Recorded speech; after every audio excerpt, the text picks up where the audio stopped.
My journey with alopecia began on board a cruise ship.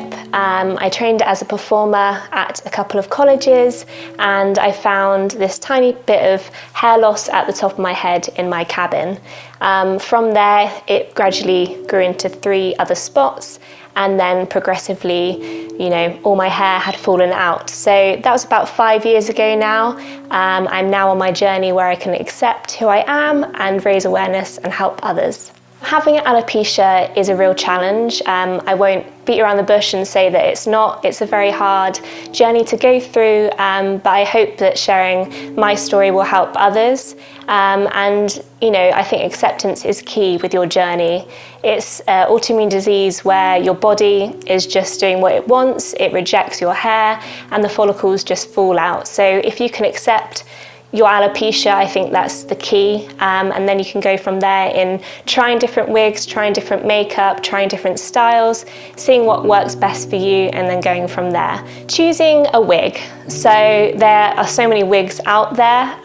The variety of brands, the variety of styles is just extraordinary, and that's amazing to some extent, but I do understand if you're just starting your alopecia journey, how it can be a minefield and a big challenge. So I maybe suggest talking to the wig brand and seeing if they have a guideline in terms of the wig cap. So for instance, my Joseph's wig here is a small or the average size for a woman, and I found that they had a guideline on their website, so I measured my circumference of the head and then went from there. Again, it could change from the wig brand. I might be an average size in one wig brand and I might be a small size in another wig brand. It does vary. When you're choosing your wig, you might want to consider whether a human hair wig or a synthetic wig will be your best option. For me personally, when I first started my journey with alopecia, a human hair wig best fitted my lifestyle. As a dancer, I really wanted my wig to be secure. However, now progressing into a more corporate lifestyle, I feel I can just pop a wig on. It doesn't have to be 100% secure. So, a synthetic wig also does the job. Human hair wigs, you've got a variety of different styles. You have no restrictions in terms of styling it, and they're usually the highest quality hair of wig. However, you're likely to spend more money with a human hair wig. On the other hand, this is a synthetic wig, and I think the quality is just as good or even better than a human hair wig. You may have some restrictions in terms of styling, but some synthetic wigs do actually allow heat. So, it's all down to personal preference, what stage you are at with your alopecia journey, and just, trial and error with those wigs. When it comes to alopecia and emotional challenges, I think it's really, really hard to see maybe your friends that just naturally have hair that they can pop up in a ponytail, or, it starts raining and they can just walk out and it's fine. So obviously there's a bit more thought process if you have alopecia, and you're a bit different compared to the rest. But with a visual difference, just learn that you're not alone and also embrace what you've got. I can change my wig from day to day. I can switch it up. I can be blonde one day and I can be ginger the next. So that's really something exciting about alopecia. Emotionally, it is incredibly difficult, but I think to talk to people with alopecia is really, really key. So if you can find people of similar age, for instance, when I first got diagnosed, I found a girl in Bath who was a nutritionist. She was studying at Bath University, but had alopecia from a very, very young age. So she knew nothing different. So I was sending her pictures of my hair loss, and she was giving me tips in terms of where to go to get wigs and who to talk to, who to follow on Instagram. There are so many people on Instagram, social media, TikTok nowadays that have alopecia. So just use that hashtag alopecia and you can see so many people. There's so many people that want to help others kind of build an awareness of alopecia and give top tips that you can just follow by simply going hashtag alopecia. Also, just talking to people. My friends and my family are an amazing support unit for me with alopecia, And now I've talked to them a bit more about it, they are the first people I want to show a new wig to, or my funny regrowth, you know. So there's just so much to talk about now that I've been a bit more open and honest about my alopecia journey. There is also Alopecia UK. If you haven't heard of them, they're a charity dedicated to helping individuals with alopecia. They do monthly get-togethers all around the country. So there are a couple in the southwest where I'm from. I haven't been to one yet, but I'm hoping to go when I'm less busy with my life. But I did manage to go to the big weekender in March this year.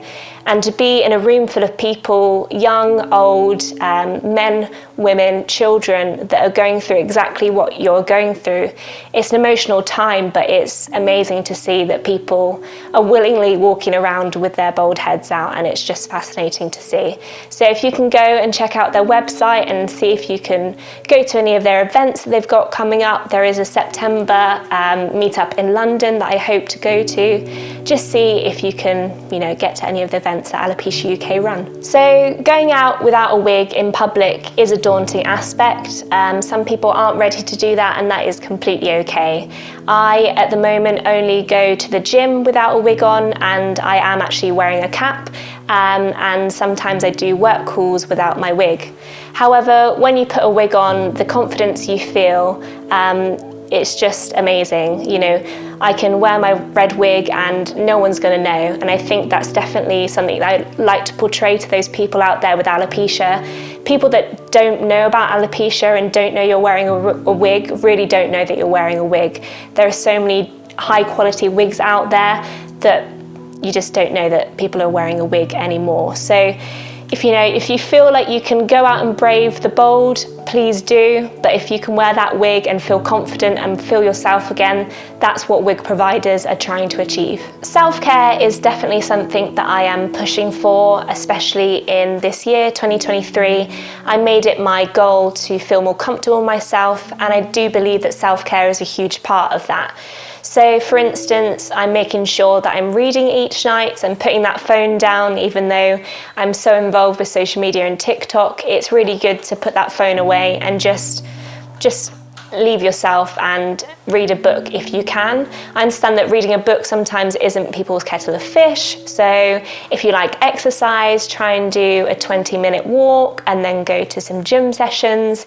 You might find that go to a gym, and I'm going bold. I actually had a conversation with a lady who was going through chemotherapy, and she asked me, God, like, how do you feel so confident, going out to the gym bold? So you never know what you're going to find.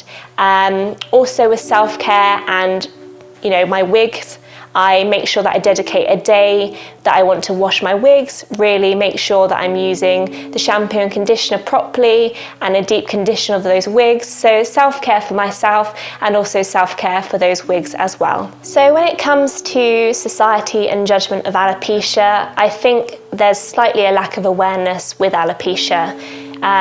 You might see someone bold walking through the street and immediately assume that they're going through cancer or that they're ill.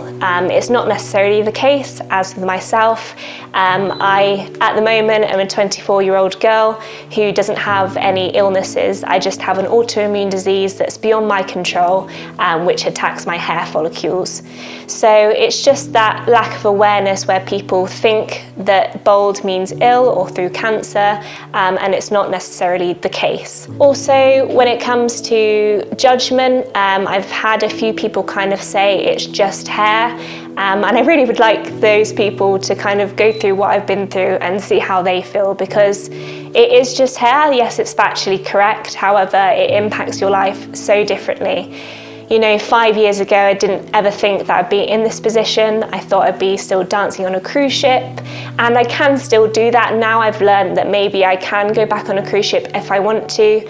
My boldness shouldn't stop me doing that. However, I know that it's very different and the industry may not accept that, and that's something that really needs to be changed, really.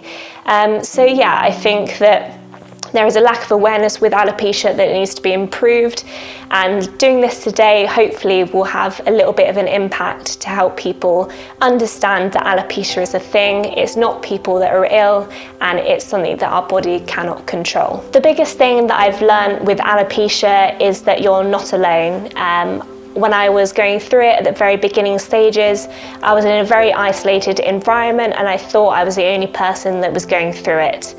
As I've said before, there are so many people on social media, there are so many people that maybe are in your local town that are going through alopecia or even some sort of hair loss that really could do with your help, or just want to chat to someone. So just remember that you're not alone in this journey. There are so many people out there. Look at Alopecia UK, there are so many different groups. I'm in a WhatsApp group with people that I met in Birmingham for the Alopecia Big Weekender, so you're not alone. And also, my second top tip in terms of if you're going through alopecia is that people really don't know that you're wearing a wig. And I know it's really hard to say at the beginning stages, but down the line in 5 years, I've found that people have literally no clue. So just remember that.